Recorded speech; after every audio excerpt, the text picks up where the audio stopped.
অৱশেষত তেওঁ সেইদিনা মোৰ ওচৰত আহি ঘৰত কথাখিনি কৈ আছে, তেওঁ কান্দি আছে। কথাখিনি কৈ আছে, তেওঁ কান্দি আছে। আৰু ভগৱানৰ ওচৰত প্ৰাৰ্থনা জনাইছিলোঁ যে তেখেতৰ যিসকল লোকে সন্তান প্ৰাপ্তিৰ বাবে আশা কৰি সেৱা লৈছে, তেওঁলোকৰ মনৰ ইচ্ছা যাতে পূৰ্ণ হয়। হে প্ৰভু, তেওঁলোকৰ কথা শুনা, তেখেতৰ আবেদন শুনা। তাৰিখ 8 জুলাই, যোৱা 2 তাৰিখে তেখেতে এটি পুত্ৰ সন্তানৰ মাতৃ হৈছে। যে আপুনি অহাৰ 10 দিনৰ ভিতৰতে আমি আমাৰ ডাঙৰ সমস্যাটোৰ সমাধান পালোঁ। নমস্কাৰ, এটা নতুন ভিডিঅ'লৈ আপোনালোকক পুনৰবাৰ স্বাগতম জনাইছোঁ। আশা কৰোঁ আপোনালোক সকলো ভালে কুশলে আছে আৰু আপোনালোকৰ আশীৰ্বাদত মই বৰ্তমান ভালে কুশলে আছোঁ। আজি দুটা খুব ধুনীয়া আনন্দৰ খবৰ দিবৰ বাবেহে এই ভিডিঅ'টো প্ৰস্তুত কৰিছোঁ। কাৰণ বিভিন্ন সময়ত যে নিয়মসমূহ আপোনালোকক দিওঁ, সেই নিয়ম পালন কৰি আপোনালোকে বহুজনে বিভিন্ন ক্ষেত্ৰত জীৱনৰ আহি থকা সমস্যাবোৰৰ সমাধান লাভ কৰিবলৈ সক্ষম হয়। প্ৰভু বজৰংগবলীৰ কৃপাত আপোনালোকৰ জীৱনটো বহু পৰিমাণে সলনি হ'বলৈ ধৰে। গতিকে তাৰে এনে কিছুমান ভাল খবৰ আছে, যিবোৰ খবৰ আচলতে আপোনালোকে মোক জনাবলৈ ৰাইজক কয় যে আপুনি মোৰ এই খবৰটো ৰাইজক জনাই দিব। সেই হিচাপে মই আপোনালোকক খবৰবোৰ দিবলৈ পাই খুব বেছি আনন্দিত হওঁ। আৰু কিছু খবৰ নিদিওঁ, কাৰণ সকলোৰে সেই অনুমতিটো নাথাকে যে মই আপোনাৰ বাবে কিবা এটা ভিডিঅ' এটা প্ৰস্তুত কৰি খবৰটো দিম নে নাই। এনেধৰণৰ বহুত কথা থাকে আৰু অনুমতি নহ'লে মই সেই কথাটো নজনাওঁ। আৰু এই কথাটো ইমান বেছি আপোনালোকে ভাল পাব যে সন্তান প্ৰাপ্তিৰ এটা খুব ভাল লগা খবৰ, এটা সন্তান প্ৰাপ্তিৰ খবৰ দিম আৰু এটা ঘৰুৱা ডাঙৰ মাটি বাৰীৰ গৃহকণ্ডলৰ সমস্যাৰ খবৰ দিম, যিটো 10 দিনৰ ভিতৰত সমস্যাৰ সমাধান হৈছে। আৰু যিটো সমস্যা সমাধান হোৱাৰ পিছত সেই বাইদেউগৰাকীয়ে নিজেই ইতিমধ্যে ফেচবুকত কমেণ্ট যোগে তেওঁ নিজে লিখি দিছে যে আপুনি অহাৰ 10 দিনৰ ভিতৰতে আমি আমাৰ ডাঙৰ সমস্যাটোৰ সমাধান পালোঁ। বা বহু পুৰণা তেওঁ যিটো সমস্যাৰ কথা কৈছিলে, মোৰ ঘৰত আহি তেওঁ চকু পানী টুকিছিলে, সি মোৰ বেয়া লাগিছিল, বোলো বাইদেউ কিয় কান্দিছে। কিন্তু মানুহৰ উপায় নোহোৱা হৈ যায় ন, কি কৰিব কি নকৰিব। গতিকে তেওঁৰ নিমন্ত্ৰণটো মই খুব কম দিনৰ ভিতৰত ল'ব লগা হৈছিলে। যোৱাকালি মই নগাঁৱৰ পৰা আহিছিলোঁ, ইয়াৰ আগতে এবাৰ মই নগাঁৱলৈ গৈছিলোঁ। সেই নগাঁৱলৈ যাওঁতে তেখেতৰ সেই নগাঁৱৰ সেই নিমন্ত্ৰণটো ৰক্ষা কৰি সেই উদ্দেশ্যটো সফল হওক বুলি ভগৱানৰ ওচৰত প্ৰাৰ্থনা জনাইছিলোঁ। আৰু ইমানেই কৃপা ভগৱানৰ, তেখেতৰ সেই চকু পানীৰ মূল্য ভগৱানে দিছে আৰু সেই মূল্যৰ দ্বাৰা তেওঁ যিটো আশা কৰিছিলে সেইখিনি তেওঁ পালে। আৰু প্ৰথম খবৰটো দিওঁ যে যোৰহাটৰ বৰ্ণালী গগৈ নামৰ এগৰাকী বাইদেউৰ এটি সন্তান হৈছে, পুত্ৰ সন্তান লাভ কৰিছে। আৰু তেওঁ সন্তান নাছিলে 8 বছৰৰ পৰা। মই তেখেতৰ ঘৰত ডাইৰেক্টলি যোৱা নাই, মই এবাৰ এগৰাকী বাইদেউৰ ঘৰত যোৰহাটত মই নিমন্ত্ৰণ ল'বলৈ গৈছিলোঁ। আৰু সেই যিগৰাকীৰ সন্তান হৈছে, আৰু তেখেতৰ নিজৰ বায়েকে মোৰ লগত যোগাযোগত আছিলে যে আপুনি যেনে তেনে আহক, মোৰ ভণ্টিৰ লগত এবাৰ কথা পাতক, ভণ্টিয়ে এবাৰ লগ পাব বিচাৰিছে, এনেধৰণে তেওঁ কৈছে। তেওঁ এনেধৰণে কৈছে যে মই অনুষ্ঠানটো পিছত শুনিম দৰকাৰ হ'লে, কিন্তু ভণ্টিয়ে শুনাটো জৰুৰী, কাৰণ ভণ্টি ইমান বছৰৰ পৰা সন্তান নাই। তেওঁ আশা কৰি আছে, বিভিন্ন ট্ৰিটমেণ্ট কৰিছে, বহুত জেগাত তেওঁ চিকিৎসা কৰিছে, সেই সুফলটো লাভ কৰিব পৰা নাই। তেতিয়া মই তেখেতক কৈছিলোঁ যে মই অমুক তাৰিখে অমুকলৈ যাম, যোৰহাটৰ অমুক ঠাইলৈ যাম। আৰু তেখেতসকলক মই সুধিব লাগিব যে তেওঁলোকে যদি অনুমতি দিয়ে যে তেখেতসকলৰ গৃহত অন্য এজন লোক, বাহিৰত তেওঁলোকে চিনি নোপোৱা এজন লোক আহি সেৱা ল'ব পাৰিবনে নাই, বা সেই অনুষ্ঠান ভাগ শ্ৰৱণ কৰিব পাৰিব নাই, হনুমান চালিচা আৰু বজৰংগ বাণ যেনেদৰে পাঠ কৰা হ'ব। গতিকে মই তেওঁলোকক খবৰ ল'লোঁ, তেওঁলোকে ক'লে যে হ'ব, আহিব পাৰিব, একো অসুবিধা নাই। আৰু তেখেতে নিজৰ ডিউটি আধা কৰি আহি তেওঁ মোৰ সেই অনুষ্ঠানত উপস্থিত হৈছিলেহি। সেই অনুষ্ঠানত মই হনুমান চালিচাৰ লগতে বজৰংগ বাণ পাঠ কৰিলোঁ আৰু ভগৱানৰ ওচৰত প্ৰাৰ্থনা জনাইছিলোঁ যে তেখেতৰ যিসকল লোকে সন্তান প্ৰাপ্তিৰ বাবে আশা কৰি সেৱা লৈছে, তেওঁলোকৰ মনৰ ইচ্ছা যাতে পূৰ্ণ হয়। হে প্ৰভু, তেওঁলোকৰ কথা শুনা, তেখেতৰ আবেদন শুনা।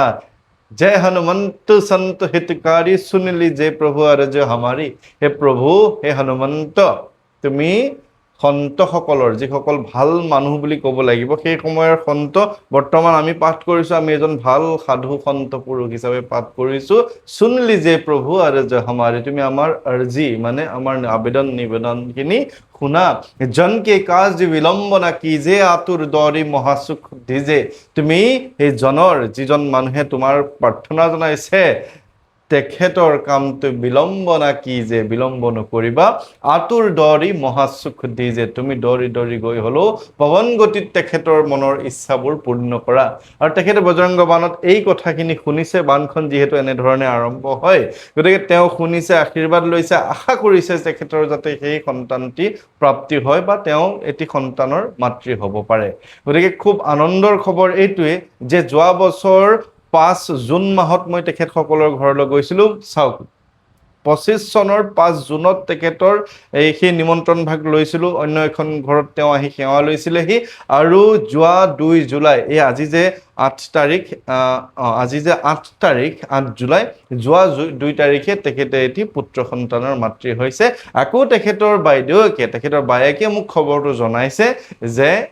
ভগৱানৰ কৃপা হনুমানজীৰ লীলা সন্তান প্ৰাপ্তি হ'ল পুত্ৰ সন্তান খুব বেছি ভাল লাগিছে আৰু আপুনি খবৰটো ৰাইজক জনাব একো আমাৰ অসুবিধা নাই গতিকে 8 বছৰ পিছত এটি সন্তান প্ৰাপ্তিৰ সুখ সেই ঘৰখনে অনুভৱ কৰিব পাৰে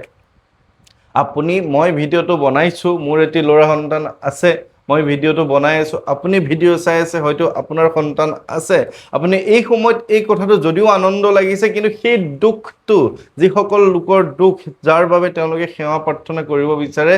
বিভিন্ন ঠাইত গৈছে ডক্টৰ চিকিৎসা কৰি সুফল পোৱা নাই তেওঁলোকে অনুভৱ কৰিব পাৰে তেওঁলোকৰ মৰ্ম বেদনা কি হৈ আছে গতিকে ভগৱানৰ যদি কৃপা থাকে তেনেহলে আমাৰ জীৱনত কেতিয়াও কোনো ধৰণৰ বিপদত আমি পৰিব নালাগে তেওঁ আমাক যেনেকৈ হলো উদ্ধাৰ কৰিব খালি একান্ত ভক্তিৰে খুব অন্তৰাত্মাৰে তেখেতক স্মৰণ কৰিব লাগে তেখেতক আমি আমাৰ মনৰ কথাখিনি জনাব লাগে গতিকে সন্তান প্ৰাপ্তিৰ এই খবৰটোৱে মোক যিমানখিনি আনন্দ দিছে গতিকে সেইখিনি খবৰখিনি আপোনালোকৰ চাগে ভাল লাগিছে গতিকে সেই খবৰটো আপোনালোকক জনালো যোৰহাটত পুনৰ এটি পুত্ৰ সন্তান জন্ম হ'ল বজৰংগ বাণ পাঠ কৰাৰ পিছত মাতৃগৰাকী শুনাৰ পিছত অসমত বা এনেধৰণে কৰাৰ পিছত মোৰ লগত জড়িত হৈ থকা লোক এতিয়ালৈকে 15-16টা মান সন্তানৰ মাতৃ হ'ল মানুহসকল গতিকে খুব বেছি ভাল লাগিছে তেওঁলোকৰ দম্পতীসকলৰ যিসকলে